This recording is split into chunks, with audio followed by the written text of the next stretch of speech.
Hey, what's up, guys? So I just kind of wanted to take a couple minutes, get everybody caught up to speed on what's going on in my life. I've been getting a lot of questions and figured I'd just make a second video and answer some of the things that I've been receiving.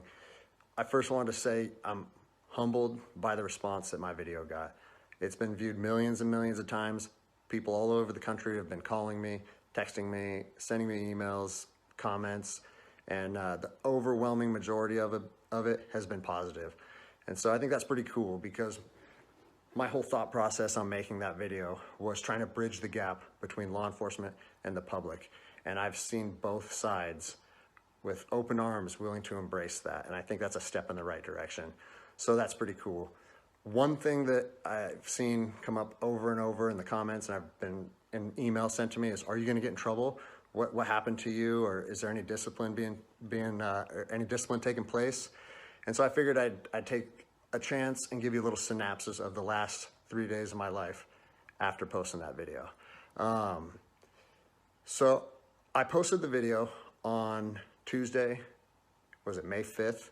And it took it took a day or two before it really started getting a lot of traction. But the next morning when I woke up on the 6th, I think it was only at a few thousand views. And I had received a message from my command saying, wow, Greg, what a powerful message. We agree with that 100%, well done. And that was actually a relief for me because I was like, great, I know that it's risky putting something out like that, but I felt like it was so grounded in integrity and liberty that no one would have an issue with it. So that was a relief. And then fast forward 3 hours later, I get another phone call from my command and it said, hey Greg, the video's up to 400,000 views. It's time to pull the plug on this thing. And I immediately, it kind of caught me off guard because I said, why would we want to pull the plug on something that was already acknowledged as a good and powerful message from one law enforcement officer to others? And I said, yeah, that doesn't really make sense to me. I think maybe we should embrace this message and we should share this with other officers. And he said, listen, it's not up to me. I have been directed to tell you to take the video down, and I need to know if you're gonna take the video down. And I said, no, I can't take the video down. Because if you listen to my first video, the whole message that I was trying to share with people and impart on them is, if you believe in something in your heart, you have to stand by that conviction, even if it costs you everything. And like I said last time, I have 3 little kids. I have this house, I have another house. I cannot afford to lose my job. But after putting that message out there and sharing that with America, and it was so well received, I can't then just say, even though that's what I believe, I'm gonna take a step back, I'm gonna retract my words, and I'm gonna allow my command to prevent me from sharing my heart and my truth. And I said, so with that in mind, sir, I can't take the video down. And, I didn't know where this was gonna go. And I immediately started thinking about, what are they gonna try and gig me on? What did I do wrong? What policy did I violate? And I got called back a couple hours later, and by this time, it was skyrocketing. Everyone in the agency was seeing it. Cops from when I was an officer down in Los Angeles, they were contacting me. I got a call and it said, listen, the video needs to be taken down right now and you need to accept a letter of reprimand.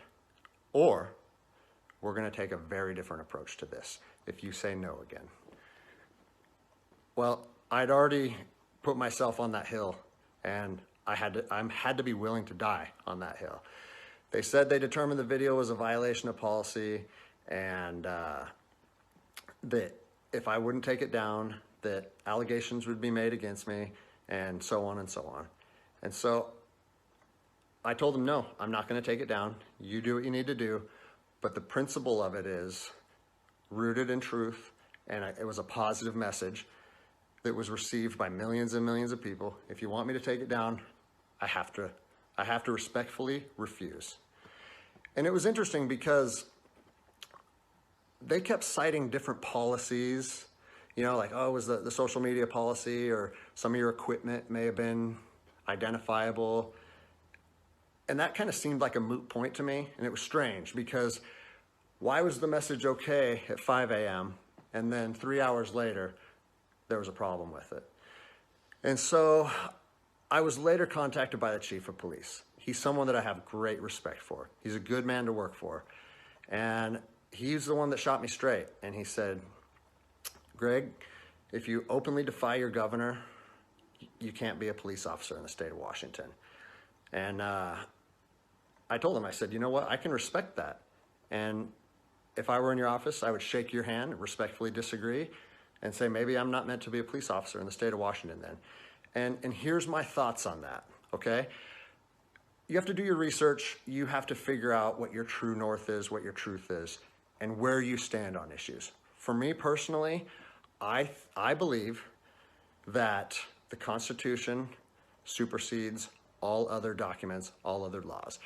There's case law supporting that. If you look at Marbury versus Madison, 1803, it says any future laws created that are repugnant, meaning in conflict with the Constitution, are null and void. So when I look at how I feel comfortable enforcing the law, and I see people exercising constitutional rights, it doesn't matter if there's different executive orders, requests from mayors, requests from governors. To me, the Constitution supersedes that, and I'm gonna stand with the people. Well, unfortunately, you know, higher up in all agencies, there's a political game being played, and now I am on a administrative leave status pending termination. I was told by both the agency and the union that I was asked to take it down, and I refused. So that's refusing a direct order. It's an insubordination charge, and it will result in me ultimately being let go from the agency. And I said, you know what, if that's what you guys have to do, if that video is so bad that you want to take my career from me and you want to leave my, you know, like potentially take my ability away to provide for my family because of that video, do it. Because I'm going to stand by my convictions, just like I said in my last video. So yeah, it's weird, you know, how fast your life can change in a week. It's something that I never thought would happen. I never thought that I would make a video that would resonate with millions of people. But you know, my head is held high. I'm not intimidated or upset by how this played out. Like I said in my last video, man, I fought in the streets of Ramadi during 04 and 05. I came to terms long ago that my convictions and my beliefs may cost me everything up into my life.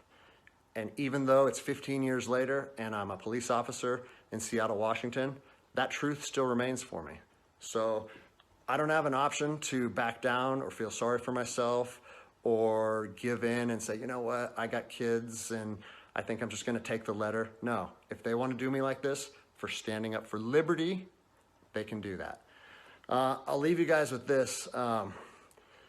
You know, it's on to the new adventure for me. I've been doing different things my whole life, and I'm actually excited, to tell you the truth.